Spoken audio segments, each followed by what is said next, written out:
बस. कुठे आहे गंमत? सखू, तुम्हाला सुरवंट माहितीये का? सुरवंट, त्याच्यानंतर फुलपाखरू होते. पण मला सुरवंतच माहिती नाहीये. अरे देवा, मग काय माहितीये तुम्हाला? ती दुसरी आई आहे ना, तिने बयोताईच्या गालाला जोरात चिमटा काढला आणि तिला रागवली. ती वाईट आहे. काय?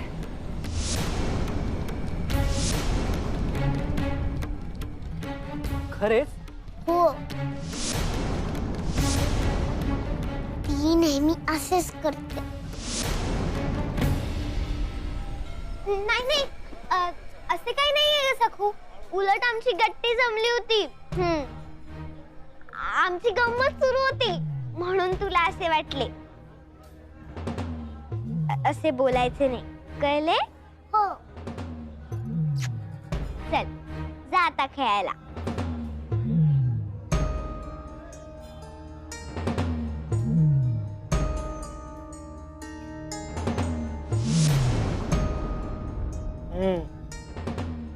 खरे तर हे सगळे. अरे रे, माझ्याकडे पाहून खोटे बोलता येणार नाही म्हणून नजर वळवलीत ना तुम्ही यशोदा? जाऊ दे ना. यशोदा, अहो असे कसे? सखूने समजा खरे सांगितले असेल तर तुम्हाला खूप त्रास होणार आहे याचा. हो, मी सवंगडी आहे ना तुमचा, मग मला नाही का सांगणार तुम्ही? अहो, मला जरा जरी त्रास झाला तरी तुम्ही लगेच धावून येता, माझ्या मनावर फुंकर घालता, आणि मग मला तुम्हाला असा होणारा त्रास बघवेल का? मला खरे सांगा काय ते, माझी शपथ आहे तुम्हाला. नानांनी दुसरे लग्न करून धाकट्या आईंना घरी आणले. सुरुवातीचे काही दिवस त्या काहीच बोलत नव्हत्या, पण मग हळूहळू घरात कोणी नसताना त्या माझ्यावर रागवू लागल्या. त्यांनी मला बजावले की जर तू हे कोणाला सांगितलेस तर मी तुझ्या भावंडांना त्रास देईन. त्या बाकीच्यांसमोर मात्र माझ्याशी खूप प्रेमाने वागतात. असं? नाना त्यांच्यावर राग काढतील म्हणून आणि त्या मुलांना त्रास देतील म्हणून मी हे कधीच कोणाला सांगितले नाहीये. आज घरी मंगळागौर आहे, पण आम्हाला धाकट्या आईने सांगितले की कोणी घरी नाही थांबायचे, म्हणून मी मुलांना घेऊन इकडे देवळात आले. पण तुम्ही कोणा मोठ्यांची मदत घ्यायला हवी. असा त्रास सहन करता कामा नये. त्यांचे खरे रूप सगळ्यांना कळलेच पाहिजे. नाही, नको. आणि तुम्ही कुठे बोलू नका. अहो पण माझी शपथ आहे तुम्हाला. आई गेल्यानंतर मला आमच्या घरात भांडण तंटा नकोय. आणि मी तरी कुठे माहेरी असते, मी तुमच्याकडे तर असते. अहो यशोदा, एक विचार मात्र मनात येतोय. मुलांनाही आपल्या घरी आणता येईल का? मला धाकट्या आईची भीती वाटते. त्यांनी मुलांना त्रास नको द्यायला. हो हो, हा चांगला उपाय. तुम्ही घेऊन या मुलांना आपल्या घरी. चालेल, मी आजच त्र्यंबक आजोबा आणि आईशी बोलते. होय, ते नकार नाही देणार.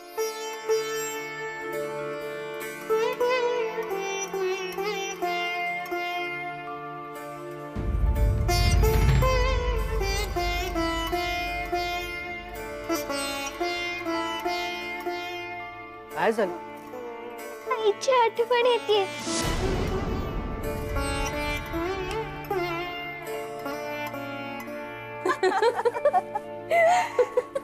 आई ग, दमायला झालं हो. होय ग, पण बरे वाटले नाही खेळून. खरंच. अगो बाई, काय सुंदर हार आहे.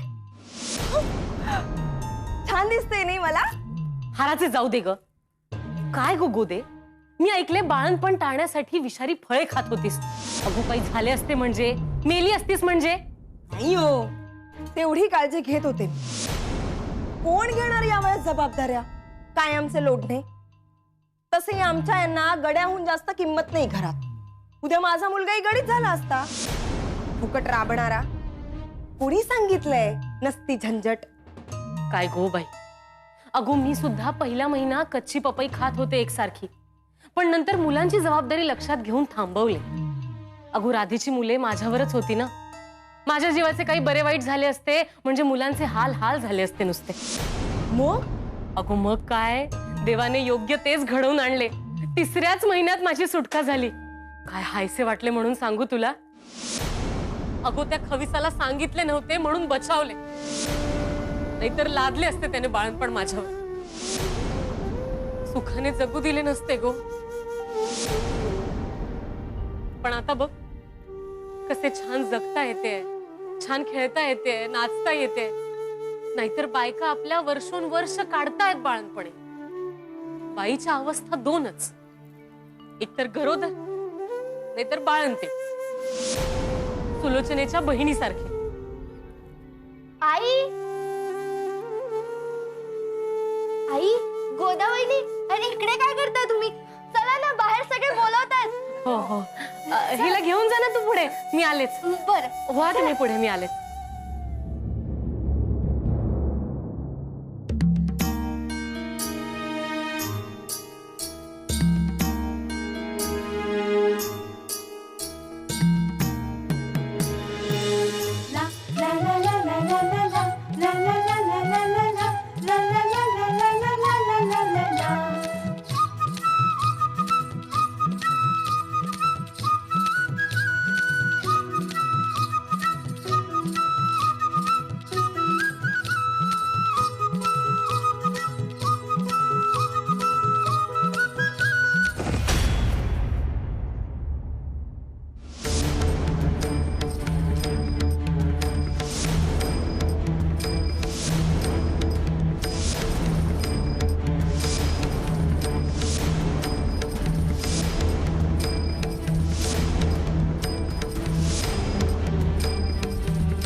बयोताई, आता जाऊया ना घरी. दामले आजी सांगत होत्या की घरचा कार्यक्रम संपला. हो जाऊया ना, घरीच जाऊया. पण आपण असे केले तर आपण सगळे माझ्या घरी जाऊया, साण्यांच्या. म्हणजे आपले घर तुझं नाही आहे ना. पण लग्न झाल्यावर मुलींना 2-2 घरे मिळतात. मग मला लग्न करायचंय लगेच. करूया हा. पण मला आधी सांगा, तुम्ही आमच्या घरी राहणार ना सान्यांकडे? हो, मी राहणार. ती छोटी आई ना वाईट आहे. सखू, तुला कितीदा सांगितले असे नाही बोलायचे. ती वाईट असताना ती चांगली आहे. असे खोटे का बोलतेस बयोताई?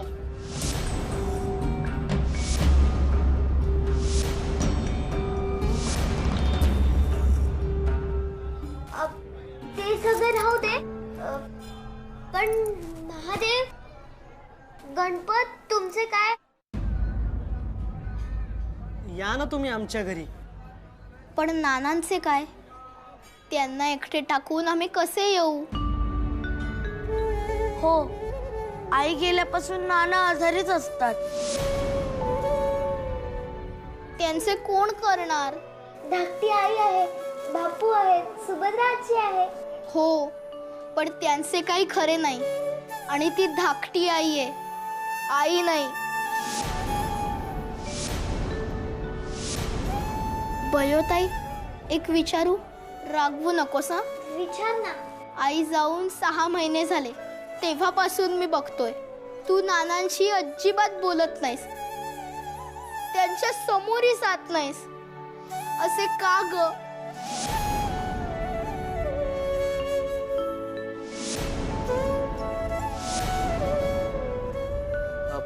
अरे नाना आणि तुमच्या बयोताईचा खेळ चाललाय.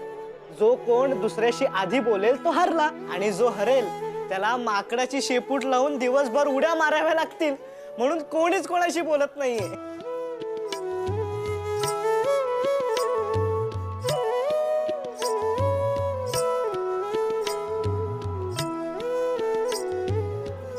सदा दादा, आम्ही लहान आहोत. आम्हाला हे थोडे थोडे समजते. नीट समजत नाही पण कळते. आम्हाला हसू यावे म्हणून तू आणि बळते सारखे प्रयत्न करत असतात. पण धाकटी आई तुझ्याशी कशी वागते हे तू आमच्यापासून कितीही लपवलेस तरीही दिसते बळताई. बळताई, तू तुझी आसवे लपवतेस आणि आम्हाला हसवतेस. अगदी आपली आई करायची ना तसेच.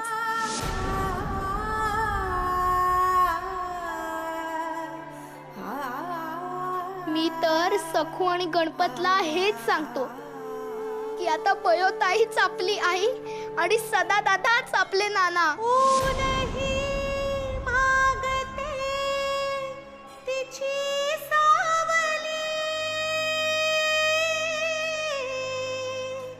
यशोदा यशोदा माय माऊली. तुम्ही बरे वाटते का ग? नाही, मगाशी सारखे घरी जाते असा गजर करत होतीस म्हणून विचारते. नाही आई, खरेच आता वाटते बरे. मी घरी जाते आणि तिथे आराम करते. उगाच इथे गोंधळ नको. बरं चल, मी तुला सोडायला येते. चल. मी जाते. मलाही जरा दमल्यासारखं झालंय. घटकाभर उमेजवळ बसेन आणि तिला झोप लागली की मग जाईन घरी. चालेल. बरे,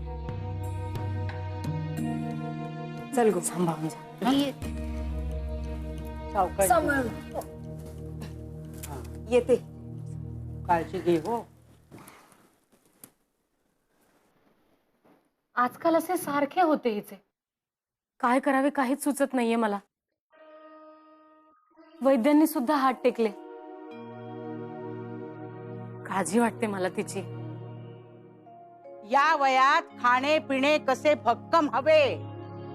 मी बघते ना, नेहमी उमा चिमणीच्या दाताना एवढं जेवत असते.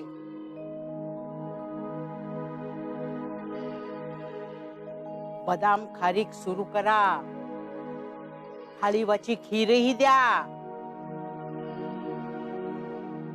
सुधारेल तब्येत. हो. आणि सांगू का, शरीरासोबत मन सुद्धा स्वस्थ हवे. मला आपले सारखे वाटते. उमेवर कसले तरी दडपण आहे, ते काढायस हवे. मी असे करते, मी बोलून बघते तिच्याशी. बरे, मुले कुठे आहेत? बघा तर, इतके सांगितले तरी बयो आणि मुले काही आलीच नाही. तो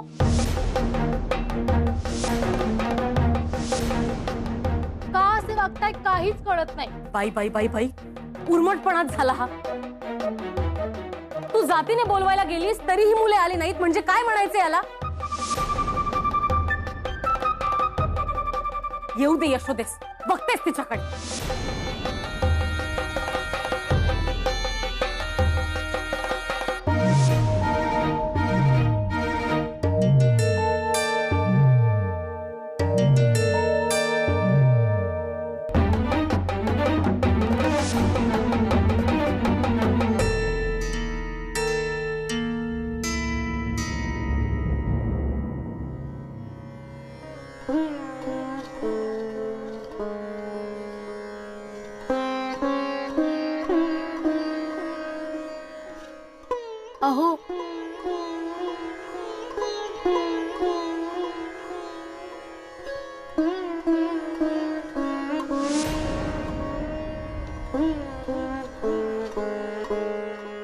अहो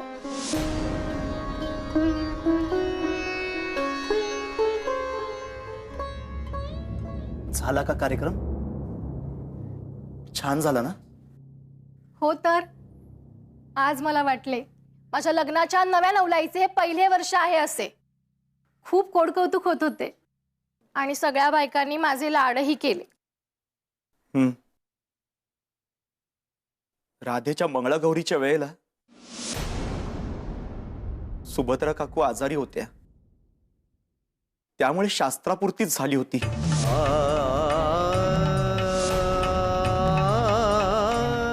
आजच्या सारखी दणक्यात नाही.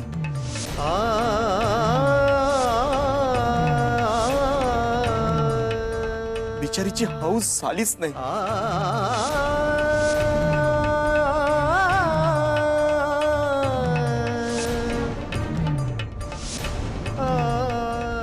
मग 5व्या मंगळागौरीला ती गरोदर होती, त्यामुळे तिला खेळता आले नाही. तिची इच्छा राहूनच गेली.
ठाऊक होते ना तुम्हाला आज धाकट्या आईची मंगळागौर होती ते?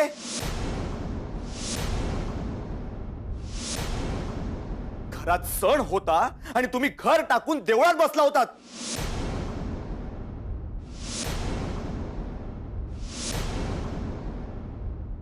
तेही पूर्ण कार्यक्रम होईपर्यंत. ती बिचारी तुमच्यासाठी एवढं करते आणि तुम्ही का वागता तिच्याशी असं?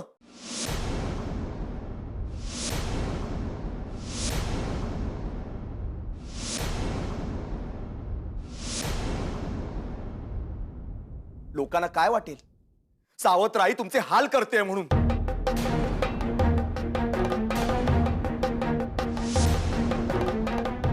बिचारी रडत होती. मुद्दाम करताय ना हे सगळं? हा,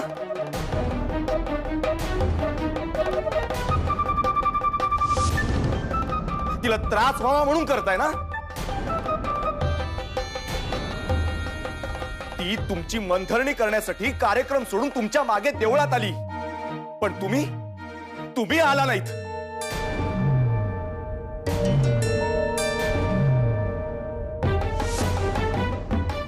हे काय वागणे झाले? नाना, त्या छोट्या आईने ताईला चिमटा काढला.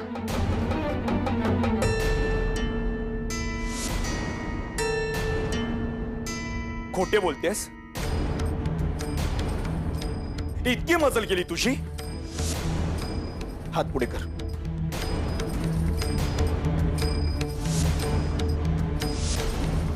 हात पुढे कर.